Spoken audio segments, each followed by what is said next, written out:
Bonjour, bienvenue sur les arborescences de Pan, bienvenue pour cette nouvelle guidance Sunday du dimanche qui fait du bien.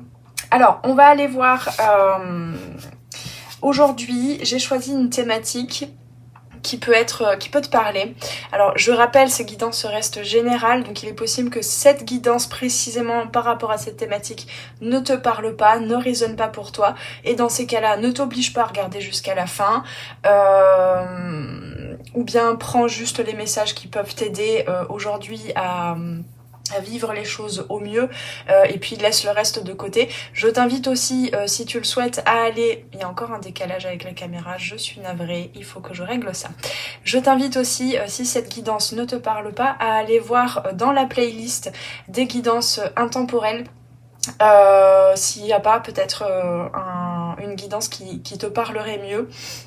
Il est possible que voilà, il y ait des choses, des messages que tu aies laissé passer ces derniers temps dans les dernières guidances que j'ai pu faire et qui pourraient te parler et résonner plus que cette guidance-ci. J'aurais pu faire une guidance à 3 choix, mais je me suis dit autant aller au plus précis, autant me focus sur un message, sur un seul choix, une seule énergie. Si ça te parle pas, eh bien va voir dans la playlist les autres guidances intemporelles, même les guidances qui sont reliées, je sais pas, aux lunaisons, etc. Il est possible qu'en fait tu puisses les regarder à n'importe quel moment. Les messages peuvent être bénéfiques pour toi. On ira voir aussi dans une extension, si tu le souhaites, pour aller plus loin, plus en détail avec les tarots pour venir questionner. Voilà, donc j'ai pas dit bien sûr, mais... mais la charrue avant les bœufs. Cette guidance, donc, c'est qui es-tu? Dans le sens, qu'est-ce que ton âme est venue incarner? D'où vient ton âme? C'est quoi ses mémoires, en fait? Qu'est-ce qu'elle est venue réexpérimenter dans cette vie? Qu'est-ce qu'elle est venue partager, incarner dans ce monde? Et donc, quelle mémoire es-tu en train de transcender, même en ce moment, au moment présent? Voilà, donc qu'est-ce que tu portes en toi comme peut-être comme graine à laisser germer. Et donc dans l'extension, on va aller voir plus précisément, j'ai ma petite fiche là, je jette un coup d'œil, que faire de toutes ces informations qu'on aura découvertes ensemble, que faire de tout ça dans la matière, quel positionnement avoir, qu'est-ce que tu as à modifier peut-être dans ta façon d'agir, de te positionner, de réagir même peut-être que ça t'apportera plus de clarté pour naviguer ta vie avec avec plus d'authenticité, peut-être que ça va te permettre d'oser un petit peu plus faire ce que tu es en train de faire, d'oser peut-être aller vers certains rêves, parce que cette guidance du coup t'aura révélé ce qui est venu incarner ton âme. Alors je rappelle, ça reste du général, donc tu prends, c'est pas moi qui décide, c'est pas les cartes, c'est toi. On ira voir comment gérer ça au quotidien, vraiment dans chaque pas du quotidien, dans la réalité, dans la matérialité. On ira voir un peu ce qui se passe au niveau de l'entourage aussi, comment ça se joue par rapport aux autres autour de toi, quelles intentions et actions mener à partir de ces messages-là, qu'est-ce qu'on te conseille en fait de mettre en place pour incarner véritablement ce qui est venu incarner ton âme. Voilà, c'est très complet, on va tenter de faire ça au mieux, au plus vite, et donc pour cela, eh bien, j'ai déjà tiré les cartes. On ira quand même tirer quelques petites cartes supplémentaires par la suite. Alors, qu'est-ce qu'on a? Déjà, pour ce que tu es venu incarner... Ah bon, déjà c'est clair. Vous êtes donc des artistes. Alors non, attention... dans le sens où y a énormément de créativité. T'es pas forcément dans une... ça veut pas dire que ton métier c'est un métier artistique, bien que ça puisse te parler, mais de façon plus générale, tu es créateur, créatrice. Il y a un aspect de créativité dans ton métier, ou en tout cas toi, même si c'est un métier, je sais pas moi, de boulanger, je prends souvent cet exemple, je sais, ou de comptable, eh bien toi tu es venu incarner même dans ce corps de métier quelque chose de plus créatif, où il y a toujours des solutions aux problèmes, où tu innoves, tu vois, il y a un truc comme ça. Donc, ce qu'on nous dit sur l'archétype de l'artiste et de cette énergie qui est venue incarner ton âme, c'est exprime une dimension de la vie se situant au-delà des 5 sens. Inspire les autres à voir la vie de façon symbolique. C'est comme si tu avais cette capacité de rester un minimum à l'écoute de toutes ces sensorialités, de tous tes sens, et comme si tu allais pouvoir vivre toi-même dans ta vivance une synesthésie, c'est-à-dire comme si les sens se confondaient, se mélangeaient. Tu peux, je sais pas moi, qu'est-ce que je peux te donner comme exemple? Tu vois une couleur, c'est comme si tu sentais l'odeur. Tu écoutes de la musique ou tu entends des sons et c'est comme si tu voyais les couleurs ou la lumière ou des formes que ça pouvait créer, etc. Et donc ça te permet en fait d'avoir ce 6e sens finalement, cette intuition, hein, très acérée, on me dit, une intuition claire, nette, précise, qui te permet de voir la symbolique. Donc même de voir, j'ai envie de dire, je trouve qu'il y a un aspect spirituel surtout très important chez toi. C'est-à-dire que tu vas tout de suite comprendre le sens des choses. Pas le sens au travers des 5 sens, mais le sens que ça peut avoir de façon symbolique, de façon même archétypale, de façon allégorique. Tu utilises les mots que tu veux, mais voilà, tout d'un coup émerge naturellement chez toi une lecture de l'environnement et de ce qui se passe chez les gens, dans les interactions, etc. Tu y vois comme si quelque chose était mis en valeur. Tu vois les choses que les autres ne voient pas. Tu comprends les choses, tu les perçois d'une manière que les gens autour de toi peut-être ne perçoivent pas. Donc ça te permet d'être dans cette expression plus légère en fait, plus poétique peut-être par rapport. Et c'est ça que tu apportes à ton entourage ou dans ton métier, etc. Alors bien évidemment, tu peux avoir voilà ce côté plus concrètement, hein, du coup, plus premier degré par rapport à cette carte. Effectivement, tu peux avoir des pratiques artistiques, tu peux être dans l'art-thérapie aussi, pourquoi pas. L'art, il peut prendre plein de formes, hein. C'est pas que la peinture, hein. C'est aussi la musique, la danse, l'écriture. J'ai l'impression, de façon générale, que toi, tu as besoin d'être connecté au moment présent et à tes sens. Il y a toujours cette faculté de transformation des informations de ton environnement pour en faire, pour le communiquer, pour le transmettre aux autres. Donc comme je te dis, tu vois des choses, tu parles de choses, tu exprimes des choses sur lesquelles les autres ne s'arrêtent pas en fait. Voilà. Alors ensuite, qu'est-ce qu'on a? On a la paix, le changement, la patience et masculin. Alors, qu'est-ce que... Attends, je vais mettre les cartes à côté, comme ça j'aurai plus de place, ma foi. Hein, prenons les décisions drastiques et logiques des fois, n'est-ce pas? Donc, ce que tu apportes aux gens, c'est effectivement un sentiment de paix dans ces pratiques qui sont plus contemplatives, je dirais en fait, plus intuitives, créatives et contemplatives. Et ça peut apporter du changement. Donc peut-être que tu es dans l'accompagnement aussi. Peut-être que tu accompagnes des tranches d'âge, des publics avec des tranches d'âge spécifiques. Ça peut être soit des enfants, soit des adultes, soit même des retraités, pourquoi pas. Tu peux être aussi dans un centre voilà qui accueille des personnes comment je peux dire ça, qui regroupe des personnes autour d'une problématique ou d'une thématique spécifique, et toi tu vas leur apporter dans ce que tu transmets, tu vas leur apporter cette notion de se reconnecter à son espace de contemplation, de paix, et donc ça va apporter forcément du changement. du changement chez ces personnes. Ça peut demander aussi, tiens j'ai envie de le mettre comme ça plutôt, ça peut demander aussi ce que tu transmets, ce que tu proposes, beaucoup de patience. Ce que ton âme est venue intégrer aussi, c'est que là, bon, je te parle de ce que tu transmets, de ce que tu partages, et notamment dans le domaine professionnel ou d'activité, mais c'est quelque chose que ton âme est venue aussi expérimenter. La patience, le fait d'être dans un espace de paix et de flow créatif, en fait, qui, quel que soit le temps que ça doit prendre pour terminer quelque chose, ça t'apprend la patience, en fait. Pour que les choses se transforment dans la matière. Avec le masculin ici, moi je vois ça, en plus là on a vraiment cette lune, comme ça les différentes phases de la lune, c'est possiblement que ton âme, ce qu'on me dit là, c'est que possiblement ton âme a vécu des chamboulements, des changements de façon drastique.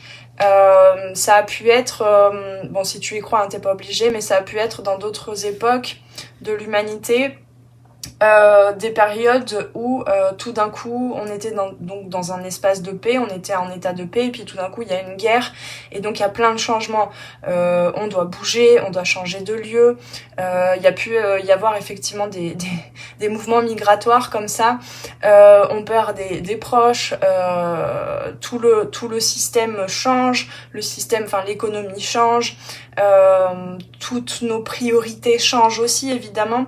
Bon, je te prends l'exemple de la guerre, mais ça peut être d'autres choses. Il y a des mémoires en fait par rapport à ton âme où elle a dû tout changer d'un seul coup et mettre de côté finalement ce côté plus considéré dans la plupart de nos civilisations quand même, il faut le dire.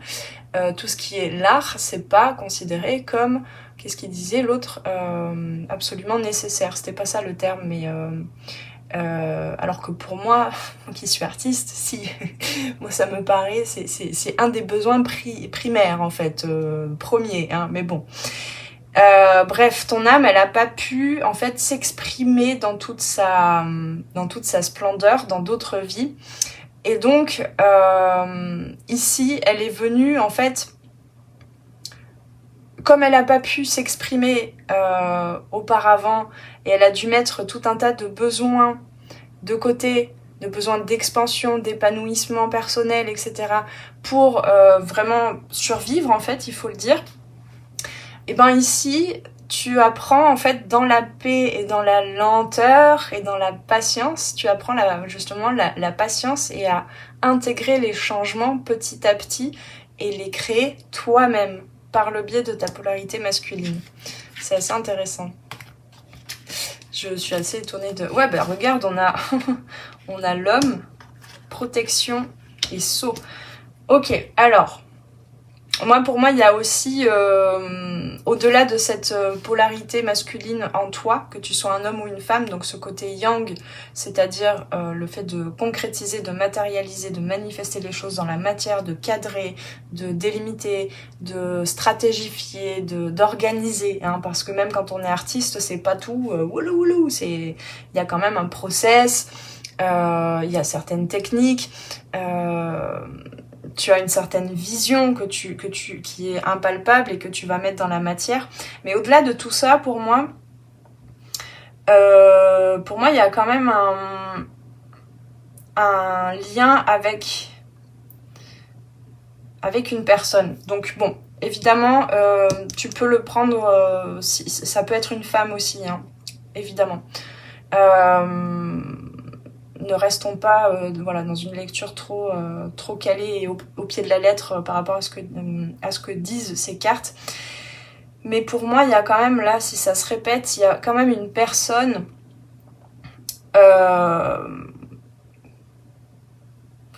alors je sais pas, mais en tout cas qui te protège, qui a beaucoup cette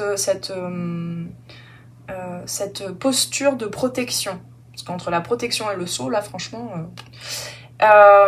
il est possible donc dans cette vie que tu aies retrouvé quelqu'un ou que tu retrouves à l'avenir quelqu'un peut-être que tu la côtoies déjà, cette personne, mais tu ne le sais pas encore, tu ne l'as pas encore perçu comme ça, tu n'as pas encore capté ce lien.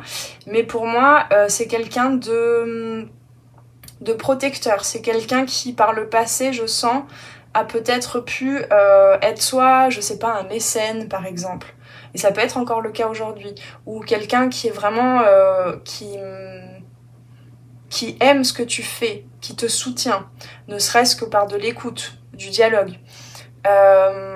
Donc ça peut être un ami, hein. Je te rappelle que les âmes sœurs, c'est pas forcément dans le sentimental, hein, c'est dans le relationnel, affectif de façon générale. Ça peut être un ami, ça peut être quelqu'un de la famille, un collègue, etc. Mais il y a quelqu'un autour de toi, là, qui a une forte présence qui te permet d'apprendre à t'ancrer, en fait, et à ancrer cette intuition. Qui est là vraiment...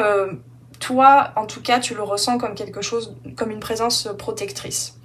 Il y a ça comme couche de lecture, mais on me dit aussi que ce que tu fais, enfin là, cette ligne de lecture aussi, on me parle évidemment de la guidance, des guides.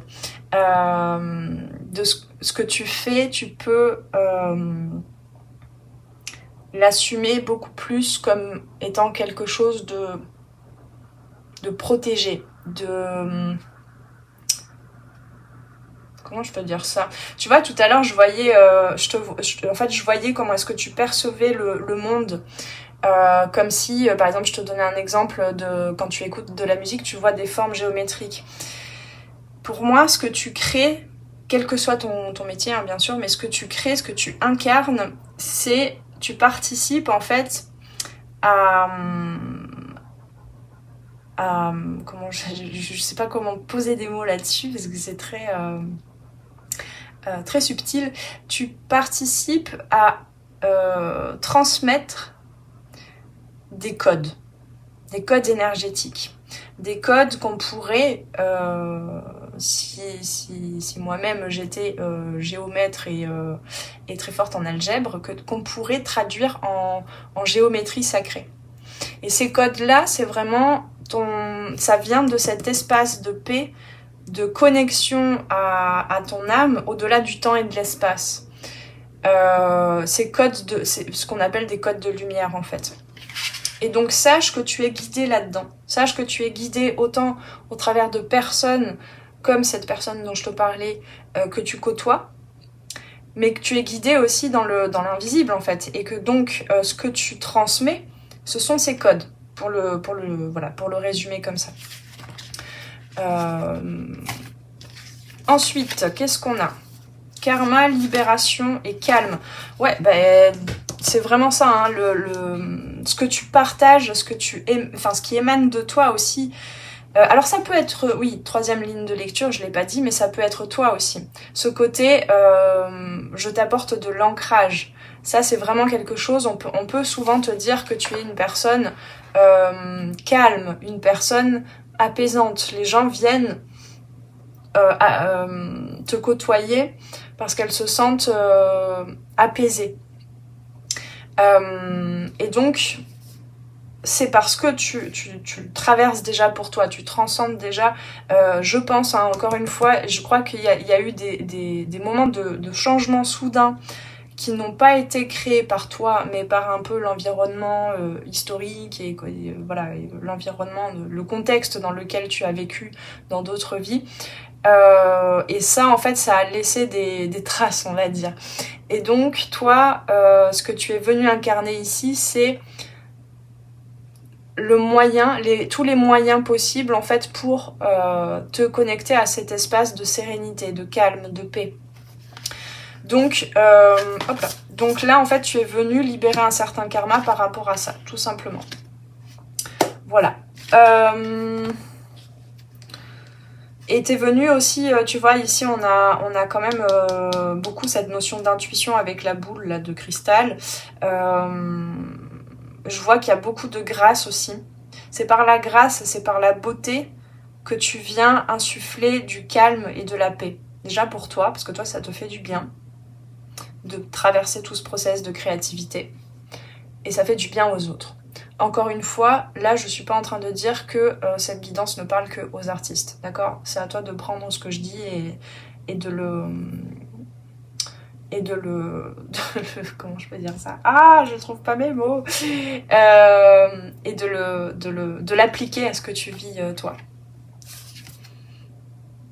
Ah, c'est marrant ça.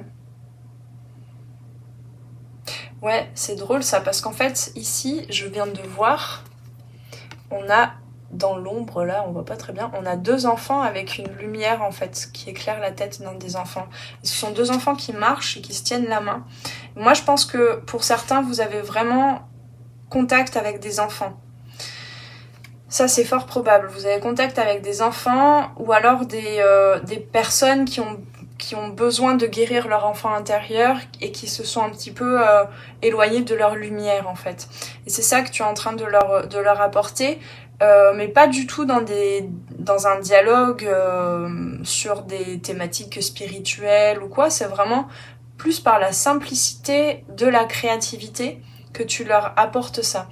Et surtout, c'est en étant dans cette capacité à créer un espace de sérénité, de sécurité en fait, que tu permets aux autres de se reconnecter à leur enfant intérieur, à leur lumière. Ok, qu'est-ce qu'on a d'autre? L'effondrement, à quoi vous accrochez-vous? Moi, ce que je sens là surtout, c'est que, effectivement, hein, on a encore cette notion de changement. Donc, il est possible que dans ta vie, tu es quand même reconnecté à ce que je capte là de ton karma, en fait, hein, de changement soudain où tout s'écroule, où tout change autour de toi et toi, tu es obligé de t'adapter. Il est possible que dans ta vie, tu aies vécu certains épisodes comme ça. Parce que pour libérer son karma, l'âme, elle s'incarne dans un corps, dans une vie, et il y a tout un tas de programmes inconscients qui la font vivre des moments qui sont similaires à ce qu'elle a vécu et ce qu'elle n'a pas réussi à traverser par le passé, d'accord? Donc il est possible que tu aies souvent eu besoin de changements, et c'est pas toi qui les as déclenchés, je sais pas, ça peut être des déménagements. Déjà, rien que dans ton enfance, par exemple, tes parents ont souvent déménagé. Ça a pu être un changement de pays, où tu as dû peut-être apprendre une autre langue. Ça a pu être du jour au lendemain, tu perds ton boulot. Du jour au lendemain,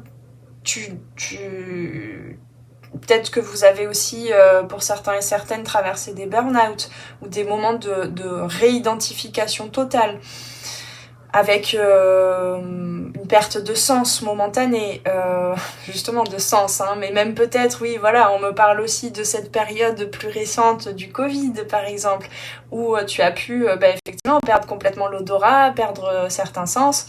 Il est possible que même au-delà du Covid, tu aies eu des symptômes physiques qui t'ont fait perdre un peu la vue, ou beaucoup. Voilà, il y a tout ça. Tous ces exemples et voire plus, en fait, ça a vraiment une signification très très précise. Si tu ne l'as pas encore visité, si tu n'as pas encore questionné, on va dire, la signification de tous ces symptômes, des accidents aussi, les accidents. Ça, on crée les accidents. Notre âme, elle génère, notre inconscient génère des situations qui nous font avoir des accidents. Oui. C'est pas juste le bon Dieu qui l'a décidé comme ça juste pour nous punir. Non, on est co-créateur, ne l'oubliez pas. Donc c'est tout ça en fait qui t'a permis de te questionner sur à quoi tu t'accroches en fait. Qu'est-ce qui te sécurise et qu'est-ce qui te semble te sécuriser? Quelles sont les illusions qui te semblent te sécuriser, te créer cet espace de calme? Et on me parle à l'inverse ces espaces de manque.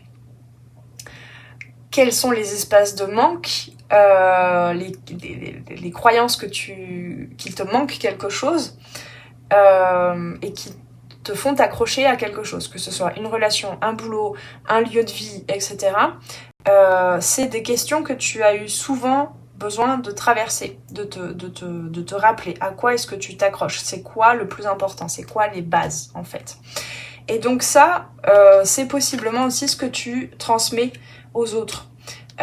comment tu peux te créer un espace de calme qui ne soit pas dépendant de quoi que ce soit à l'extérieur. Il est où ton espace de sérénité et de sécurité?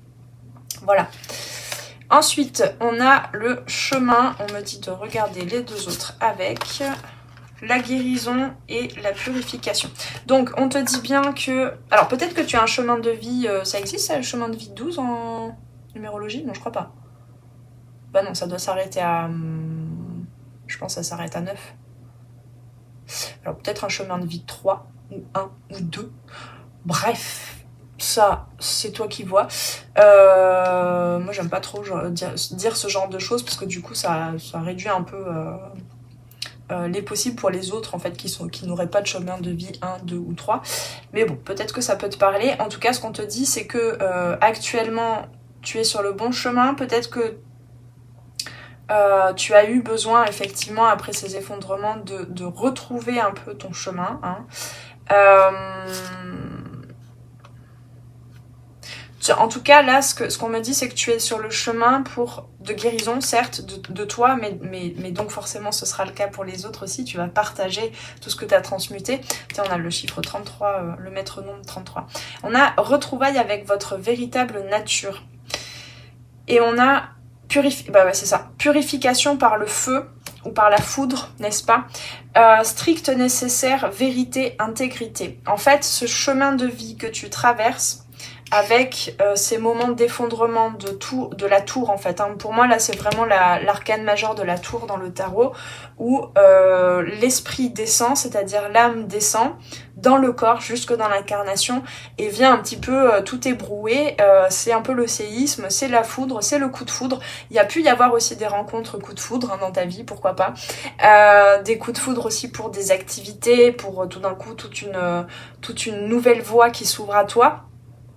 Et là, on te dit, si tu es en train de regarder cette guidance, on te dit, laisse-toi aller sur ces nouveaux chemins à chaque fois qu'ils se présentent, même si ça te demande de modifier énormément de choses, même si ça te demande d'assumer un véritable changement, même de ce à quoi tu t'identifiais jusqu'à présent, vas-y.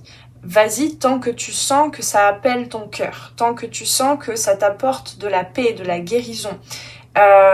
Donc ici, pardon, je refais le tour. Purification par le feu, c'est-à-dire que tu as peut-être souvent eu besoin de renaître de tes cendres, comme le phénix, tu vois, où il y a comme une... Pourquoi on me dit induction? C'est pas ça que je voulais dire, une sorte d'incendie momentané, spontané, voilà, je sais plus comment c'est, ce que c'est l'expression. Et ça t'a forcément amené à te demander c'est quoi le strict nécessaire? C'est quoi qui est important pour moi? Ce sont quoi mes valeurs profondes en fait? Qu'est-ce qui me permet de me sentir intègre? Qui me permet de me sentir sur mon propre chemin? Et ça...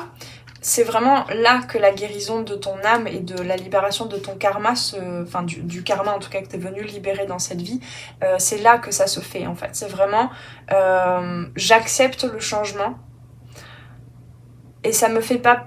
Enfin, ça me fait retrouver justement, j'accepte ça comme un cadeau et ça me fait retrouver mon espace de sécurité qui ne dépend de rien d'autre à l'extérieur. Ça me permet d'être créateur et créative dans ta vie pour te construire une vie qui a du sens, où tu as vraiment une sorte de simplicité en fait, où tu te bases sur ce qui t'est vraiment nécessaire. Ce qui t'est nécessaire, c'est-à-dire finalement ce qui nourrit ton cœur et ton âme. Voilà. Hop là. Ok, donc on me dit du coup de le... Alors, ici, on va aller voir... par contre, je les connais pas bien, donc j'ai le petit livret ici.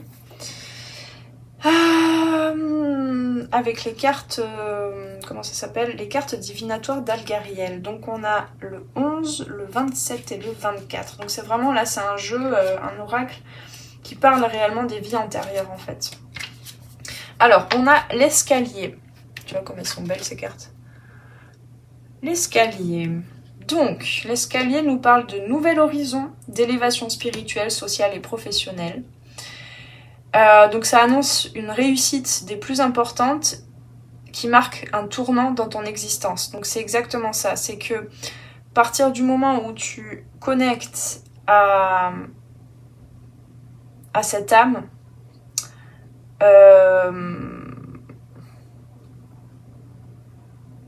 qu'est-ce que je voulais dire ? Ouais, à partir du moment... Pardon, j'ai été complètement déconcentrée, je suis désolée. J'ai un petit trouble de l'attention et des fois c'est vraiment... Donc, à partir du moment où tu connectes à ta nature profonde, dans cet espace de calme, eh bien c'est là que c'est comme s'il y avait une explosion de lumière et que tu as tiré vraiment la réussite. Ce qu'on me dit là, c'est pour ça que j'étais un peu perturbée, c'est que la part d'ombre que je ne t'ai pas lue, c'est que l'artiste, l'archétype de l'artiste, ça veut pas dire que t'es artiste, encore une fois, l'archétype de l'artiste, parfois, il va inconsciemment, je suis bien passée pour savoir, je fais partie d'une famille où la plupart sont artistes, il va souvent nourrir ce cliché, je vais l'appeler comme ça, je suis navrée, ce cliché de un artiste. Lui, ce qui lui est nécessaire, c'est de vivre d'amour et d'eau fraîche, et tant qu'il peut créer, ça lui va. Donc l'argent, la réussite sociale, tout ça, c'est pas important finalement. Alors que si, en fait, tu peux très bien avoir une vie de créativité et en vivre bien, et en vivre sereinement, n'est-ce pas ? Donc, voilà, joue à l'artiste crève la faim pour attirer la pitié, pour attirer finalement de l'attention et de l'importance et une place dans le monde. Donc ici, ce qu'on te dit, c'est que en fait, tu as une puissance qui dépasse ces croyances limitantes que tu as pu avoir jusqu'à présent. Ça vient en fait...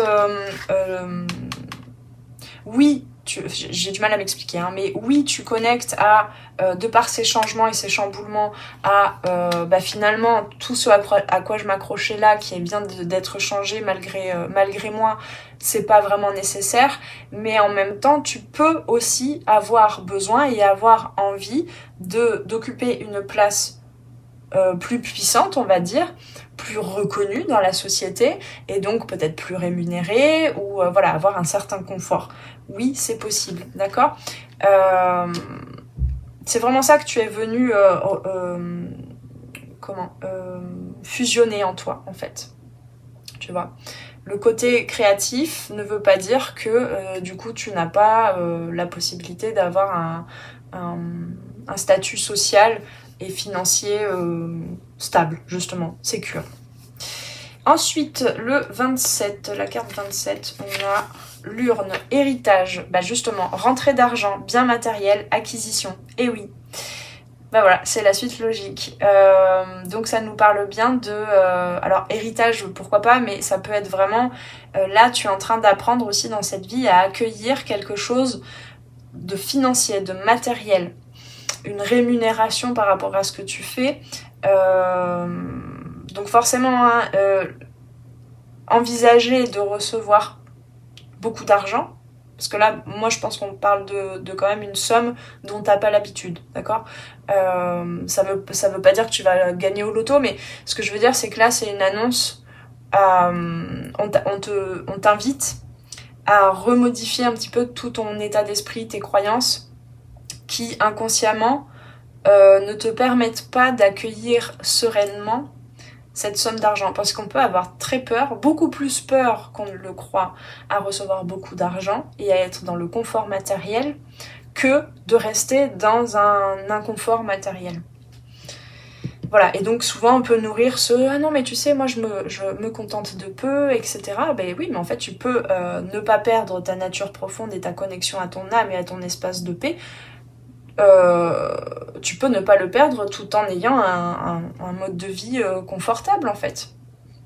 C'est pas... Donc tu peux te poser les questions par exemple de si tu avais telle somme, tu peux te donner un montant selon ton niveau d'accueil déjà d'une acquisition financière, pourquoi pas, et matérielle, et te demander là, si aujourd'hui dès maintenant j'avais cet argent, comment je me sentirais ? Tu te connectes à tes sens. Qu'est-ce que ton inconscient te dit là ? Qu'est-ce que ton système nerveux te dit ? Dans quel état tu te retrouves ?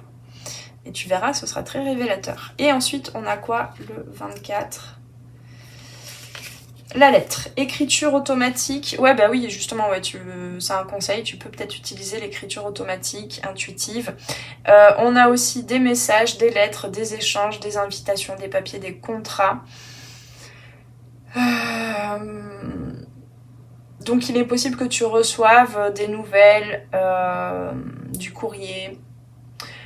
Peut-être aussi que tu as une difficulté à gérer l'administratif parce que c'est souvent dans la boîte aux lettres qu'on reçoit des nouvelles extérieures de changements possibles. Donc possiblement que ton inconscient te fait un petit peu occulter tout ce qui est administratif. Il est possible que tu aies des difficultés par rapport à l'administratif parce que t'as peur des factures comme si c'était le ciel qui allait te tomber sur la tête ou des choses comme ça. C'est possible. Ça va pas parler à tout le monde, mais c'est possible. En tout cas, on te dit aussi que tu peux pratiquer l'écriture, que ça peut t'apporter beaucoup de messages, de révélations sur ton âme, de la part de ton inconscient, etc. N'hésite pas à faire tout ce qui est démarche pour régler peut-être des choses qui sont en attente, etc. Tu vas voir que ça va débloquer aussi justement possiblement ton succès, le succès que tu cherches là à atteindre. Voilà. Ensuite, qu'est-ce qu'on a pour conclure ? Guérison, de nouveau, je crois qu'on avait ça, guérison. Guérison, abondance. Donc voilà, une guérison par rapport à ton rapport à l'abondance. Là, si c'était pas clair, on nous le précise bien. Histoire, guérisseur. Guérison, guérisseur. Sagesse supérieure. Donc...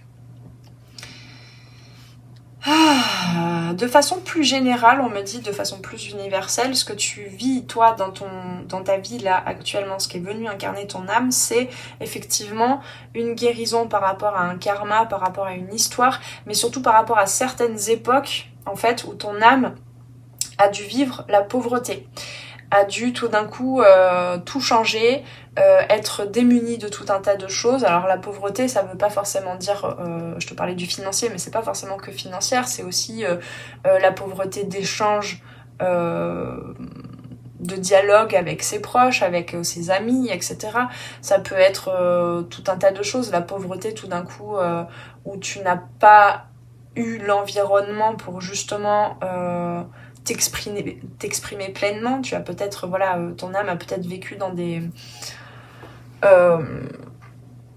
des contextes où il fallait pas en dire beaucoup, où il fallait pas trop sortir des clous, ou des choses comme ça. Bref, en tout cas, il y a plusieurs histoires, il y a plusieurs bouquins. Il est possible que tu aies besoin d'écrire. Il est possible qu'un de tes projets là actuels, ce soit d'écrire. Pour certains et certaines, là, je me dois de le dire. Et ça va apporter beaucoup aux autres aussi. Parce que tu vois, ta guérison, quelle qu'elle soit, pas que par l'écriture, mais cette guérison par rapport à l'abondance de créativité, l'abondance d'échange, d'amour financière, etc. L'abondance sous toutes ses formes, sous toutes ses coutures. Cette guérison que tu traverses, elle permet... En partageant ton histoire, quelle que soit la forme que ça prend, elle permet de faire de toi un guérisseur, une guérisseuse. Et on te rappelle encore que tout ça, c'est connecté à quelque chose de plus grand que toi, tu vois. C'est vraiment quelque chose que tu n'en as peut-être pas conscience, mais c'est beaucoup plus grand que ce que tu ne crois. Voilà mes amis. Comme d'habitude, je pensais que ça allait être plus court, mais il fallait bien transmettre tous ces messages. Donc on va aller voir ce que tu peux en faire maintenant concrètement dans la matière, dans l'extension. Tu trouveras une petite bande-annonce pour introduire un petit peu la suite des événements. Et ensuite, si tu souhaites, tu pourras te procurer l'extension. On se retrouve de l'autre côté. À très très bientôt. Et pour ceux qui en restent là, bien sûr, je te souhaite de bien prendre soin de toi et je te souhaite un bon dimanche ou une belle fin de journée ou de soirée. À très vite. Merci d'avoir passé ce moment avec moi. C'était Noélie Poulain pour les arborescences de Pan. Si tu as besoin de clarté dans ta situation actuelle, poser des questions aux cartes, faire un tour d'horizon sur les différents domaines de ta vie, viens commander ta guidance privée directement sur mon site internet. Tu trouveras tous les liens dans la barre de description sous la vidéo. Sur mon site, tu pourras commander directement ta guidance et puis en savoir plus sur moi et sur tous mes services et produits en accompagnement 100% personnalisé. Alors on se retrouve très vite sur les arborescences de Pan. Prends bien soin de toi.